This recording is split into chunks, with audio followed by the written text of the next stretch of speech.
کافر کے منہ میں اس کا پسینہ لگام کی مانند ہوگا اس روز کی طوالت کے سبب، حتیٰ کہ وہ کہے گا کہ اے الہ العالمین مجھ پر رحم فرما، مجھے دوزخ میں بھیج دے لیکن یہاں سے خلاصی دے دے۔ الحمدللہ رب العالمین والصلاة والسلام علی سید المرسلین، اما بعد، فاعوذ باللہ من الشیطان الرجیم، بسم اللہ الرحمن الرحیم۔ محشر کی ہولناکیوں کا تذکرہ تنبیہ الغافلین سے ہم سن رہے تھے، جس کی آج تیسری قسط ہے، جس میں ہم نے جو ہے یہ سنا کہ جو ہے تمام مخلوق فنا کر دی جائے گی جب سور پھونکا جائے گا، اور 40 برس تک جو ہے کوئی مخلوق نہیں ہوگی۔ پھر جب اگلا سور پھونکا جائے گا تو پھر جو ہے تمام انسان، جن و انس سب کو اٹھا دیا جائے گا۔ اور پھر ہم نے جو ہے موت کے بعد زندہ کرنے کا تذکرہ سنا تھا، جس میں ہم نے سنا کہ سب سے پہلے پیارے آقا اپنی قبر مبارک سے باہر آئیں گے۔ پھر جو انسان جو ہے وہ ایک ہی مقام پہ جو ہے 70 برس تک جو ہے سخت تنگی بھوک کی حالت میں جو ہے انسان اپنے پسینے میں ڈوبا ہوا ہوگا، اور انسان جو ہے بھوک سے جو ہے اس کا معدہ جل جائے گا، پیاس سے اس کی زبان کانٹے بن جائے گی، اور کوئی حساب کتاب نہیں لیا جا رہا ہوگا، یہاں تک انسان جو ہے عرض کریں گے رب تعالیٰ سے کہ جو ہے حساب کتاب لیا جائے، اور اس کا ہم مزید کچھ تذکرہ آج بھی سنیں گے۔ اور پھر ہم نے سنا کہ جب انسان میدان محشر کی طرف جائے گا، پھر فرشتے جو ہے سب باندھے باندھے اتر رہے ہوں گے۔ تو آئیے اسی حوالے سے مزید سنتے ہیں۔ ملائکہ کا حلقہ کی صورت میں عرش کے گرد کھڑا ہونا۔ حضرت ابن عمر رضی اللہ تعالیٰ عنہ سے روایت ہے کہ حضور سید عالم نور مجسم صلی اللہ تعالیٰ علیہ وسلم نے فرمایا، محشر کے روز لوگ ایسے اٹھیں گے جیسا کہ ان کی ماں نے انہیں برہنہ پاؤں جنا تھا۔ حضرت سیدہ ام المؤمنین عائشہ صدیقہ رضی اللہ تعالیٰ عنہا نے عرض کیا، یا رسول اللہ صلی اللہ تعالیٰ علیہ وسلم، کیا مرد اور عورتیں دونوں برہنہ ہوں گے؟ آپ نے فرمایا، ہاں، دونوں برہنہ ہوں گے۔ ام المؤمنین رضی اللہ تعالیٰ عنہا نے عرض کیا، یا رسول اللہ صلی اللہ تعالیٰ علیہ وسلم، وہ تو ایک دوسرے کو دیکھیں گے۔ تو آپ نے سیدہ عائشہ صدیقہ رضی اللہ تعالیٰ عنہا کے کندھے پر ہاتھ مارتے ہوئے فرمایا، ابن ابی حقافہ کی بیٹی، اس روز لوگوں کو ادھر ادھر دیکھنے کی مہلت ہی نہیں ہوگی، وہ تو 40 سال تک بغیر کھائے پیے آسمان کی طرف نگاہیں اٹھائے کھڑے ہوں گے۔ اب سوچئے کہ 40 برس ایک ہی جگہ انسان آسمان کی طرف نگاہیں اٹھائے کھڑا ہے۔ آج ہم کھائے پیے بغیر تو ایک جگہ پہ کھڑا ہونا پڑے تو ہم جو ہے شاید آدھے گھنٹے میں ہی تھک جائیں، لیکن وہاں 40 برس تک ایک جگہ کھڑے رہیں گے، اور پسینہ کچھ لوگوں کے پاؤں تک، کچھ لوگوں کی پنڈلیوں تک، کچھ لوگوں کے شکموں تک پہنچے ہوئے ہوں گے، نہیں اپنے اپنے عمل کے حساب سے ہوگا۔ اور اس قدر طویل عرصہ کھڑے رہنے کے سبب کچھ کے منہ میں پسینہ لگام کی سی ہوگی، یعنی پسینہ ایسے ہو جائے گا جیسے لگام۔ پھر فرشتے حلقہ کی صورت میں عرش کے گرد کھڑے ہوں گے، اور بحکم الہی منادی پکارے گا کہ فلانی کا بیٹا کہاں ہے؟ تو لوگ اپنے سر اٹھائیں گے اور اس آواز کی طرف، اور ندا دینے والا اپنی جگہ سے نکلے گا، پھر اللہ عز و جل کے روبرو کھڑا ہوگا۔ پھر ایک ایک کر کے جو ہے بلایا جائے گا، لوگوں کو نام لے لے کے بلایا جائے گا، یعنی ماں کے نام سے پکارا جائے گا۔ پھر اللہ عز و جل کے روبرو کھڑا ہوگا، پھر کہا جائے گا کہاں ہیں ظالم لوگ؟ ایک ایک کر کے سب کو بلایا جائے گا، اور اس کی نیکیاں مظلوم کو دی جائیں گی۔ اب کیا ہے کہ اس دن کا جو ہے نیکیوں میں ہی حساب کتاب ہونا ہے سارا، نیکیوں اور گناہوں کی صورت میں۔ تو اب جن لوگوں نے ظلم کیا دنیا میں، ان کو ایک ایک کر کے بلایا جائے گا، اور ان کی نیکیاں ان مظلوموں کو دی جائیں گی جن پہ انہوں نے ظلم کیا۔ وہاں درہم و دینار نہیں ہوں گے، بس نیکیاں اور برائیوں کے ذریعے فیصلے ہوں گے۔ مظلوم لوگ ان کی سب نیکیاں لے لیں گے، تب ظالموں کی برائیاں ان پر ماری جائیں گی۔ اب کیا ہے کہ جو گنہگار لوگ ہیں جنہوں نے ظلم کیا، اب انہوں نے ظاہر ہے کچھ نہ کچھ نیکیاں تو دنیا میں کی ہوں گی، تو اب یہ ہے کہ جن پہ انہوں نے ظلم کیا وہ اپنے حق لینے آ جائیں گے، تو ان کی نیکیاں ایک ایک کر کے ان کے حوالے کر دی جائیں گی، یہاں تک کہ نیکیوں سے بالکل خالی ہو جائیں گے، اور پھر جو مظلوم ابھی بھی باقی ہوں گے تو مظلوموں کے گناہ ان کے ساتھ ڈال دیے جائیں گے۔ جب اس کے پاس کوئی نیکی نہیں رہے گی تو اس سے کہا جائے گا کہ تم دوزخ کی جانب جاؤ، آج کوئی ظلم نہیں ہوگا، بے شک اللہ عز و جل بہت جلد حساب کرنے والا ہے۔ اس روز مقرب ملائکہ، نبی اور رسول اور شہید سب کا حساب ہوگا، اور حساب و کتاب کو دیکھ کر سب کا یہی خیال ہوگا کہ آج رحمت خداوندی کے بغیر خلاصی ممکن نہیں۔ یعنی کسی کو چھوڑا نہیں جائے گا. کوئی سمجھے کہ میں بہت بڑا نیک ہوں یا میں نے ایسی نیکی کر لی اب تو مجھے حساب کتاب سے چھوٹا نہیں، بلکہ دیکھیے کہ ملائکہ، اللہ کے جو سب سے قریب مقرب فرشتے ہیں، وہ نبی اور رسول جن کا انسانوں میں سب سے بلند مرتبہ ہے، اور شہید جس کا اللہ تعالیٰ کے ہاں جو ہے سب سے بڑا مرتبہ، ان سب کا حساب کتاب ہوگا، تو پھر ہم گنہگار اس دن کہاں کھڑے ہوں گے. حضرت معاذ بن جبل رضی اللہ تعالیٰ عنہ سے روایت ہے کہ حضور سید الانبیاء حبیب خدا نے فرمایا کہ جب تک 4 چیزیں دریافت نہ کی جائیں اس وقت تک کوئی بھی اپنی جگہ سے قدم نہیں ہلا سکے گا. یعنی کیا ہے کہ اب ایک ہی جگہ کھڑے ہوں گے. اب جب حساب شروع ہوگا تو 4 چیزوں کا بڑی سختی سے اور زندگی کے ایک معاملے کا بتانا پڑے گا. پوچھا جائے گا سب سے پہلی چیز، عمر کس حال میں گزاری، یعنی کس حال میں، کیسے زندگی گزاری، نیکیوں میں گزاری، گناہوں میں گزاری، رب کی نافرمانی میں گزاری، کس حال میں گزاری، غربت میں گزاری، عیاشی میں گزاری، کیسے گزاری. دوسری چیز، اپنے جسم کو کہاں مبتلا رکھا، یعنی انسان کا جسم اللہ تعالیٰ کی نعمت ہے، اس کو اس نے کس چیز میں مبتلا رکھا. تیسری چیز، اپنے علم کے مطابق کیا عمل کیا. اپنا علم یہی ہے جو دنیا میں معلوم ہے، جیسے مثال کے طور پہ نماز فرض ہے، سب کو معلوم ہے، لیکن کہاں تک کوئی عمل کرتا ہے. یا جیسے حج ہے، استطاعت کے بعد فرض ہے، لیکن کہاں تک عمل کیا. روزہ، زکوٰۃ فرض ہے، اس کے علاوہ کتنا سارے دین کے معاملات ہیں، ان کے بارے میں اس نے کہاں تک عمل کیا. چوتھی چیز، اپنے مال کو کیسے حاصل کیا اور کہاں صرف کیا. اس کو جو اللہ تعالیٰ نے مال دیا تو اس نے اس کو حاصل کیسے کیا تھا، یا کسی حرام ذریعے سے حاصل کیا، اور دوسرا صرف کہاں کیا، یعنی کہاں استعمال کیا، کہیں گناہوں کے سلسلے میں تو نہیں استعمال کیا. مزید سنتے ہیں پیارے آقا کی شفاعت کے حوالے سے. پہلے ایک روایت سنتے ہیں کہ حضرت اکرمہ رضی اللہ تعالیٰ عنہ سے مروی ہے کہ ایک باپ اپنے بیٹے سے محشر کے روز کہے گا کہ دنیا میں تیرا باپ تھا، تو وہ اپنے باپ کی خوب تعریف کرے گا. باپ پھر کہے گا کہ بیٹا مجھے تیری کچھ نیکیوں کی ضرورت ہے تاکہ میری بخشش ہو جائے. تو اس کا بیٹا باپ سے کہے گا کہ آج تو مجھے بھی ایسا ہی خوف ہے جیسا کہ تجھے ہے، اس لیے میں تجھے کچھ نہیں دے سکتا. پھر وہ اپنی بیوی سے اپنی نسبت کا اظہار کرے گا کہ میں دنیا میں تیرا خاوند تھا، تو وہ اس کی خوب تعریف کرے گی. تو وہ بیوی سے کہے گا کہ مجھے ایک نیکی چاہیے تاکہ میری مغفرت ہو جائے، تو میری حالت سے خوب واقف ہے. بیوی بھی انکار کر دے گی اور کہے گی کہ میں اس کی طاقت نہیں رکھتی، جس بات سے تو خائف ہے اس سے میں بھی خائف ہوں، یعنی جس بات کا تجھے ڈر ہے آج کے کیا بنے گا، نیکیاں کم نہ ہو جائیں، میں بھی اسی سے ڈرتی ہوں، میں تجھے کچھ بھی نہیں دے سکتی. اب دیکھیے کہ باپ بیٹا،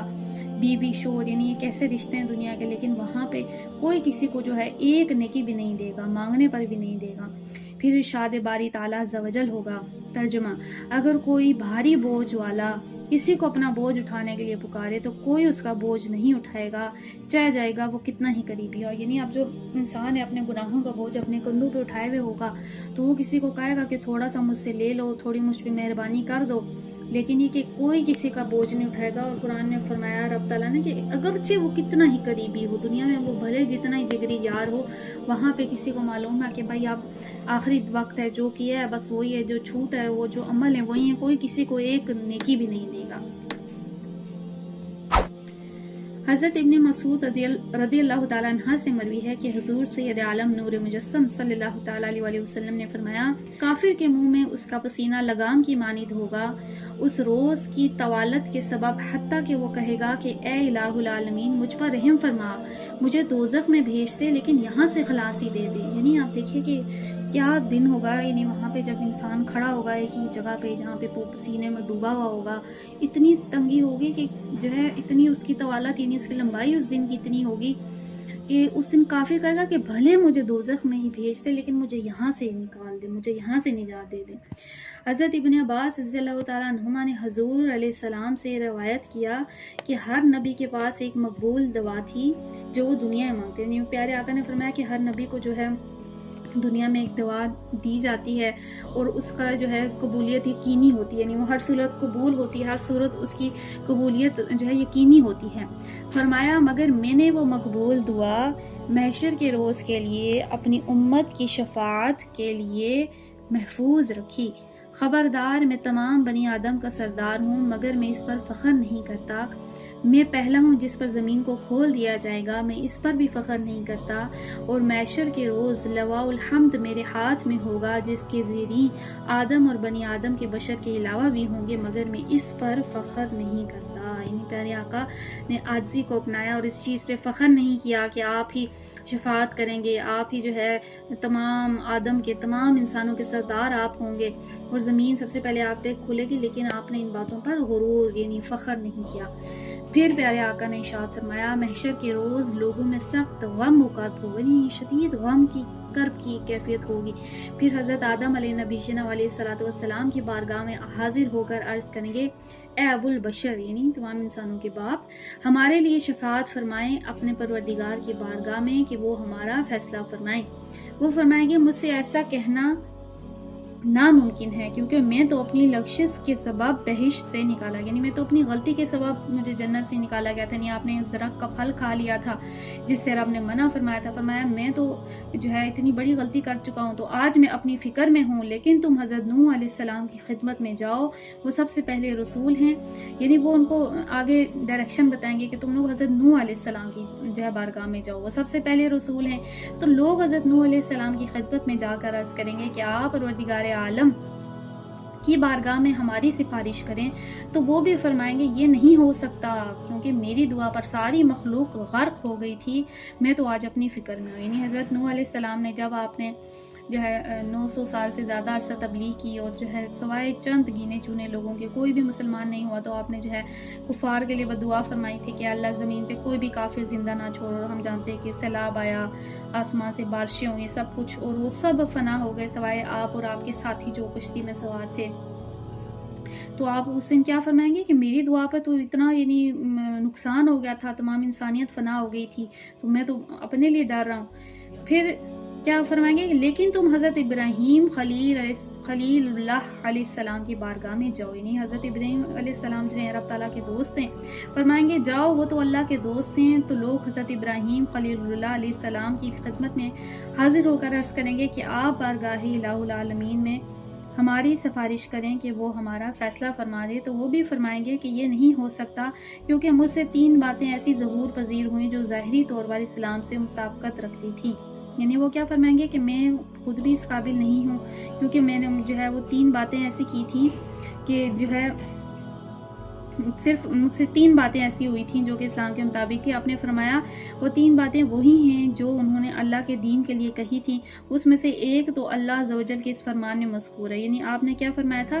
پس حضرت ابراہیم علیہ السلام نے ستاروں میں دیکھا اور کہا کہ میں بیمار ہوں،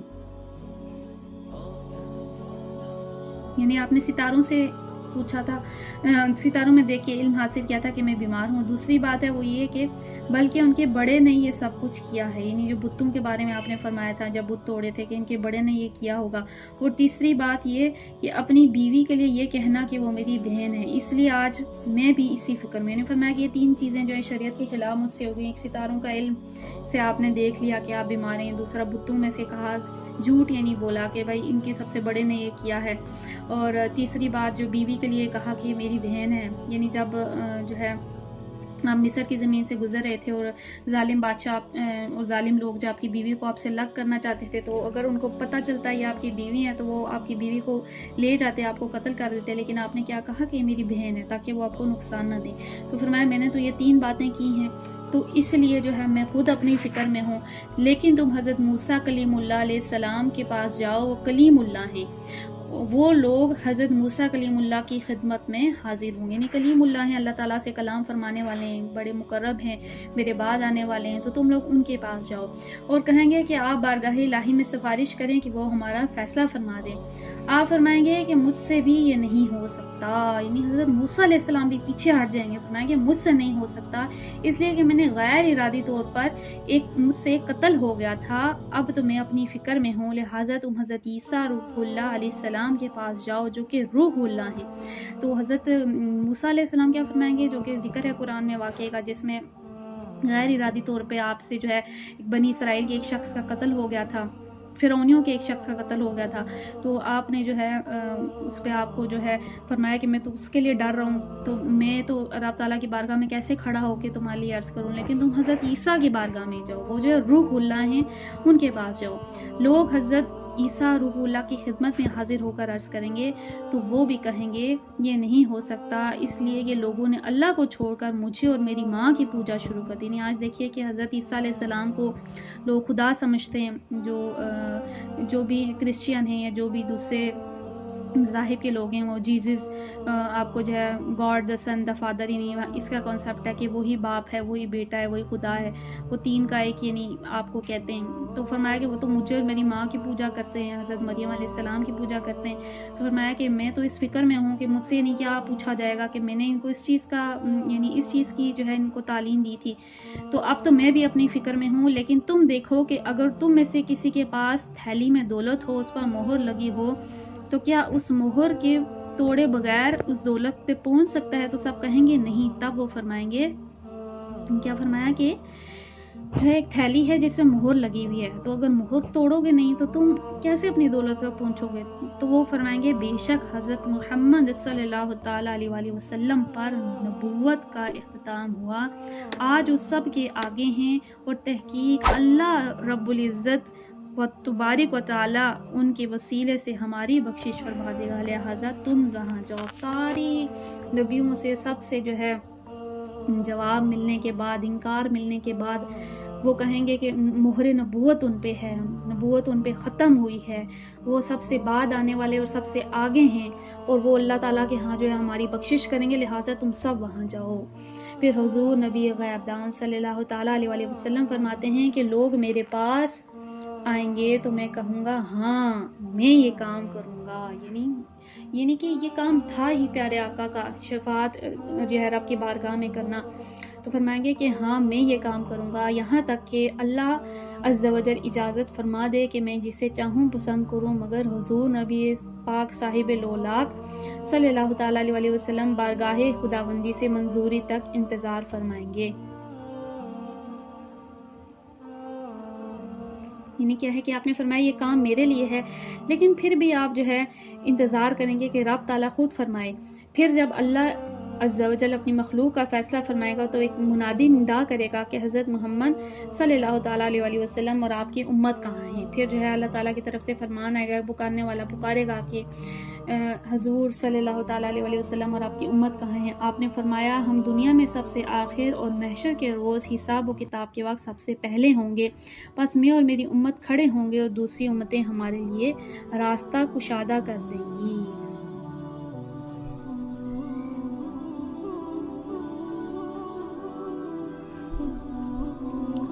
تو اب کیا ہے کہ آپ جو ہے آپ نے یہ کام اٹھایا کہ میں رب سے بات کروں کہ معاملہ حساب کتاب کا شروع کرے، تو آپ رب سے فرمائیں گے، پھر رب تعالیٰ کے فرمان کا انتظار کریں گے کہ کس کو پہلے بلایا جاتا ہے حساب کتاب کے لیے، تو آپ ہی کی امت کو پہلے بلایا جائے گا۔ آپ دیکھیے کہ آج جو ہے دنیا میں حضور کی امت رسوا ہے،